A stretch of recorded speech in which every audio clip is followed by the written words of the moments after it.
All right, so are you ready to dive in with me? Because we're going to take a deep dive into what looks like a really popular program for learning English. Oh, okay. It seems like, it's all about just getting comfortable with those real conversations and not worrying so much about, perfect grammar and all that stuff. So Right. I'm really excited to see what we can find in here. Yeah, me too. And, it's funny you should say that because it seems like a very um, learn by doing approach. Okay. It really starts with just super basic stuff like, greetings. Hmm. And then it kind of builds up from there. So like with those greetings, I'm guessing there's more to like hello than meets the eye. Yeah, you would be surprised. I mean, think of it this way. Mastering those basic greetings in English, it's like you're building that solid foundation. Right. Um, and it gives you the confidence to actually start interacting. Okay. And what's really cool is how the program points out this, call and response element to it. It's like this little verbal dance. A verbal dance?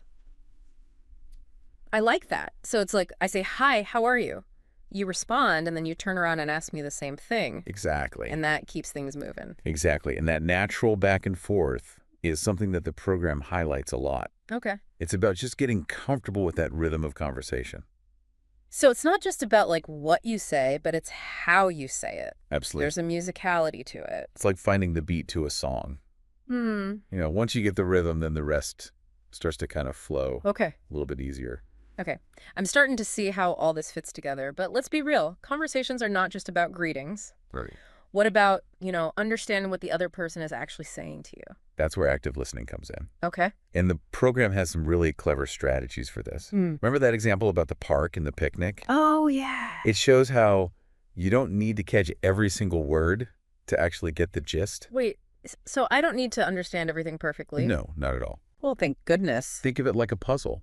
Okay. You just find those key pieces, those key words. Right. And then you can figure out the picture. Okay. So in this case, park and picnic tell you enough to keep that conversation going, even if you miss a few details. That's a huge relief. Yeah. It just feels way less overwhelming, knowing that I don't have to be perfect right from the start. Exactly. And the more you practice, the better you'll get at, picking out those essential bits of information.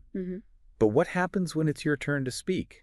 Right. The program has some interesting advice about that, too. Oh, like what spill the tea?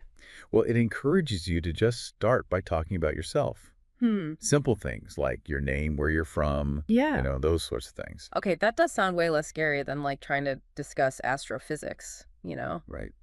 in a new language. Exactly. But how does that like actually help me learn? Think of it as like a low-pressure training ground, You're in control of the information, so it feels less intimidating. Right. Plus, when you share about yourself, it often leads to follow-up questions from the other person, which gives you even more chances to practice speaking. So it's like a sneaky way to get in more speaking practice without even realizing it. Exactly. I like it. Yeah. But honestly, I still get kind of intimidated by the thought of just like jumping into a real conversation. Right. Do you have any advice for like overcoming that fear? The program actually addresses that head-on. Okay. They suggest immersing yourself in real English conversations as much as possible. Okay. Now, you're probably picturing like some high-pressure scenario, but it doesn't have to be that way. Think podcasts, movies, even just like listening to snippets of conversation around you. The program suggests focusing on just one sentence at a time. Okay. And then repeating it. So it's less about understanding like everything perfectly, and it's more about just getting used to like the sounds and the flow of the language. Exactly. It's like training your ear to recognize the patterns and the rhythms of English. You're essentially immersing yourself in the music of the language, even if you don't catch every lyric at first. That's a great analogy. Yeah. I never thought of it that way. It feels much more approachable now, less like I'm jumping into the deep end. Right. But what about when I like inevitably hit a wall and just can't figure something out? Well, the program actually anticipates that. Okay. And stresses the importance of asking for help. Remember the train station example? Oh, yeah, where they needed help finding the right platform. Exactly. It's funny how like such a simple situation can feel so stressful in a new language. Absolutely. Yeah. But the program highlights that asking for help is a skill in itself. It shows you're engaged and willing to learn. Okay.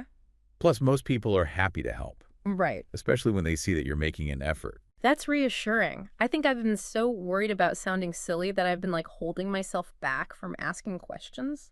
It's a common fear, Right. but remember, everyone stumbles when they're learning something new. Right. The key is to keep practicing. Okay. And the program offers another brilliant suggestion for that. Hmm. Find a practice partner.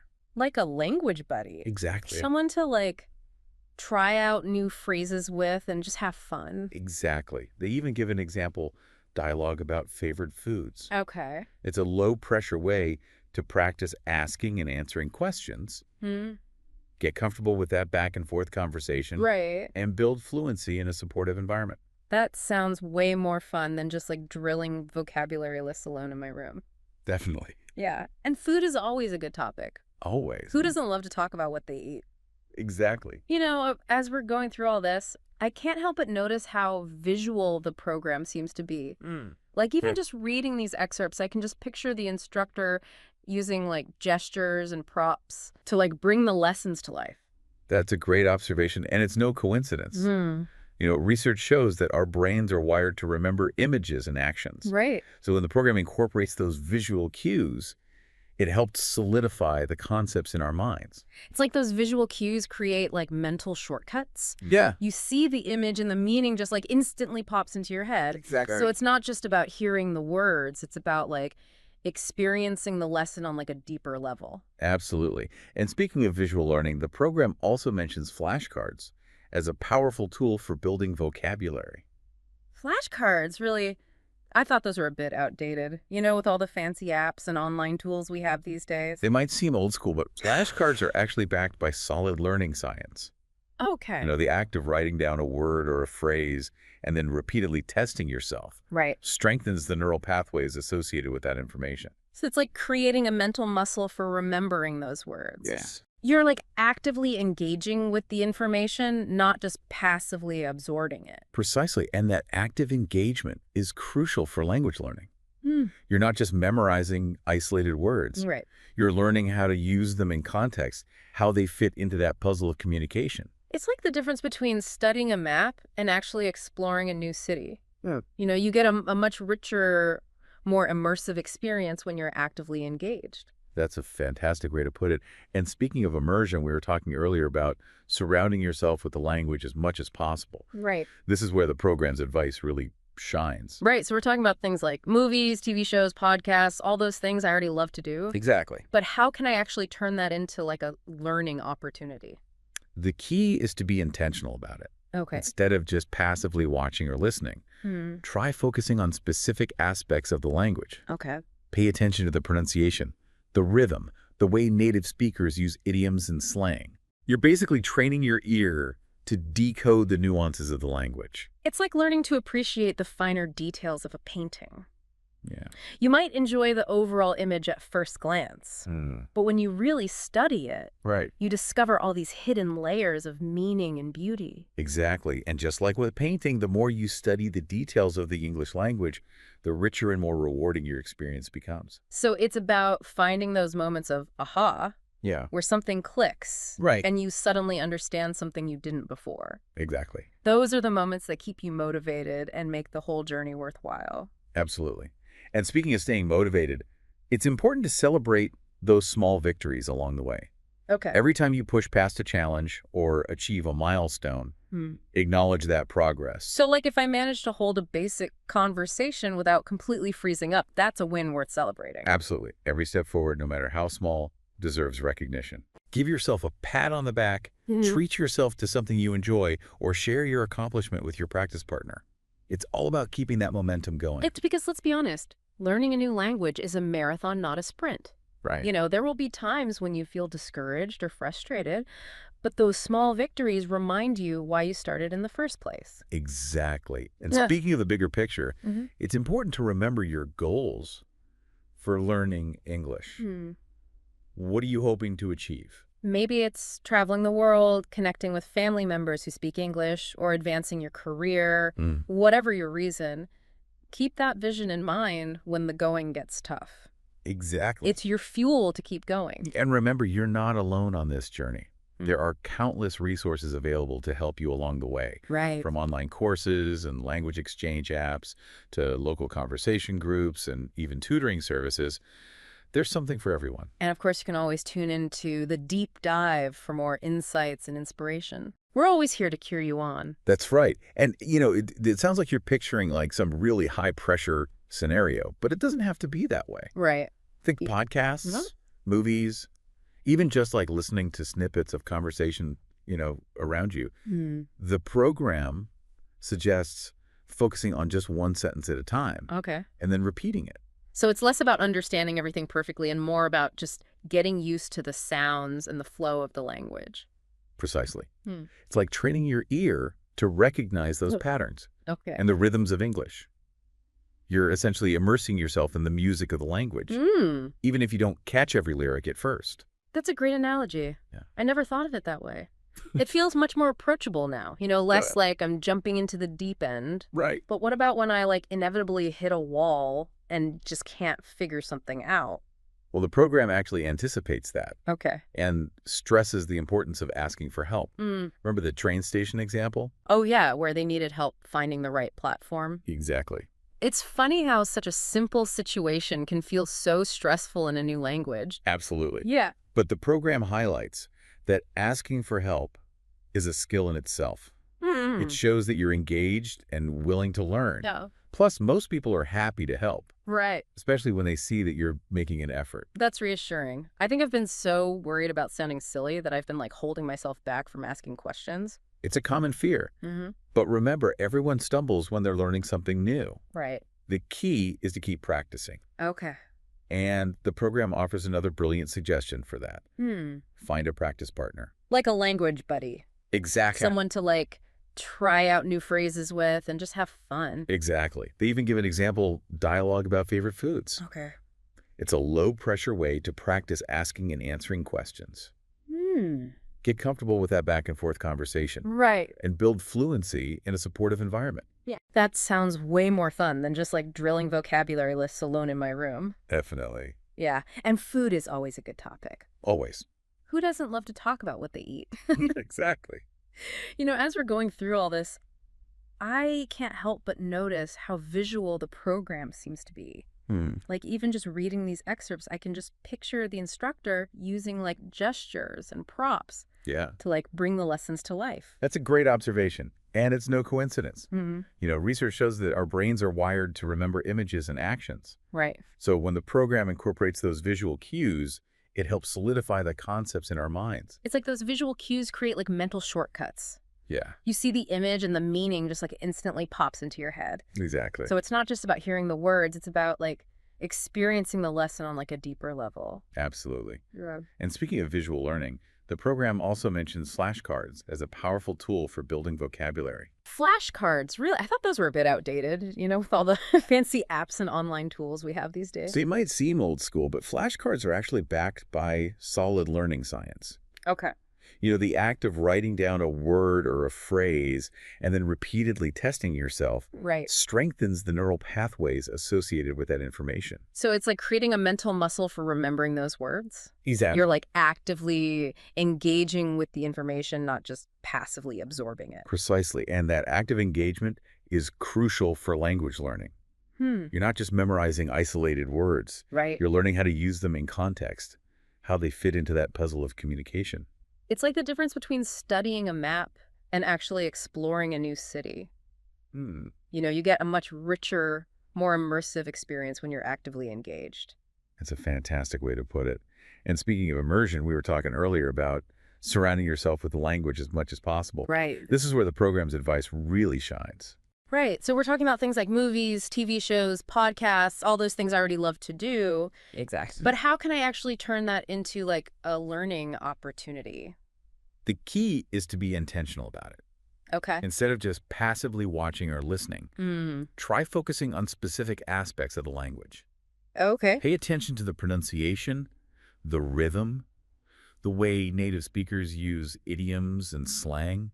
Right. You're basically training your ear to decode the nuances of the language. It's like learning to appreciate the finer details of a painting. Yeah. You might enjoy the overall image at first glance, Mm. but when you really study it, Right. you discover all these hidden layers of meaning and beauty. Exactly. And just like with a painting, the more you study the details of the English language, the richer and more rewarding your experience becomes. It's about finding those moments of aha, Yeah. where something clicks Right. and you suddenly understand something you didn't before. Exactly. Those are the moments that keep you motivated and make the whole journey worthwhile.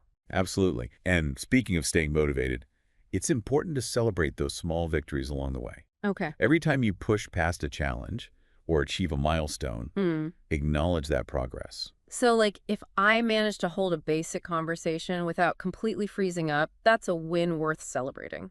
Absolutely. Every step forward, no matter how small, deserves recognition. Okay. Give yourself a pat on the back, treat yourself to something you enjoy, or share your accomplishment with your practice partner. It's all about keeping that momentum going. Because, let's be honest, learning a new language is a marathon, not a sprint. Right. You know, there will be times when you feel discouraged or frustrated, but those small victories remind you why you started in the first place. Exactly. And speaking of the bigger picture, it's important to remember your goals for learning English. What are you hoping to achieve? Maybe it's traveling the world, connecting with family members who speak English, or advancing your career. Whatever your reason, keep that vision in mind when the going gets tough. It's your fuel to keep going. And remember, you're not alone on this journey. There are countless resources available to help you along the way. Right. From online courses and language exchange apps to local conversation groups and even tutoring services, there's something for everyone. And of course, you can always tune in to the deep dive for more insights and inspiration. Absolutely. We're always here to cheer you on. That's right. You know, it's amazing how this deep dive into basic English has just like opened up this whole new perspective on learning in general. Like all those simple tips. Yeah. Start small, focus on keywords practice with a partner. Right. They're not just for language learning, they're life skills. It's really fascinating how the program like subtly highlights that connection. Yeah. You know, learning a language isn't just about grammar and vocabulary. It's about building confidence, embracing curiosity, connecting with others. Those are skills that can really help you in so many areas of life. So it's like language learning is a gateway to personal growth. It's not just about acquiring a new skill. It's about becoming a more well-rounded individual. Exactly. And, you know, think about how that applies to your everyday life. Right. Whether you're tackling a new project at work, picking up a new hobby, or even just like navigating a difficult conversation. Those same principles can really come into play. Yeah. Break things down into smaller steps. Okay. Zero in on the most important information. And don't be afraid to ask for help when you need it. It's a great reminder that we're all lifelong learners. Yeah. No matter our age or background. Absolutely. There's always something new to discover, a new challenge to embrace. And those aha moments. Right. When something finally clicks. Yeah. Those are the moments that make the entire journey worthwhile. Speaking of aha moments, I keep coming back to the program's emphasis on immersion. It's like they're saying, don't just study the language, live it. Exactly. Yeah. Create an environment where learning happens naturally. Surround yourself with the sounds, the rhythms, even the culture of the language you're learning. It's like learning to swim. Right. You can't just read about it in a book. You have to jump in and get wet. I love that analogy. Yeah. It makes the whole process feel less intimidating and more like an adventure. So to our listener who's ready to take that plunge, Yes. remember, it's not about being perfect, it's about being persistent. Embrace the mistakes, celebrate the small victories, and most importantly, have fun with it. Learning a new language is a gift you give yourself. It opens up new experiences, new connections, a whole new way of seeing the world. So what are you waiting for? Right. Take that first step today and see where this journey takes you. We're excited to hear about your progress. Happy learning.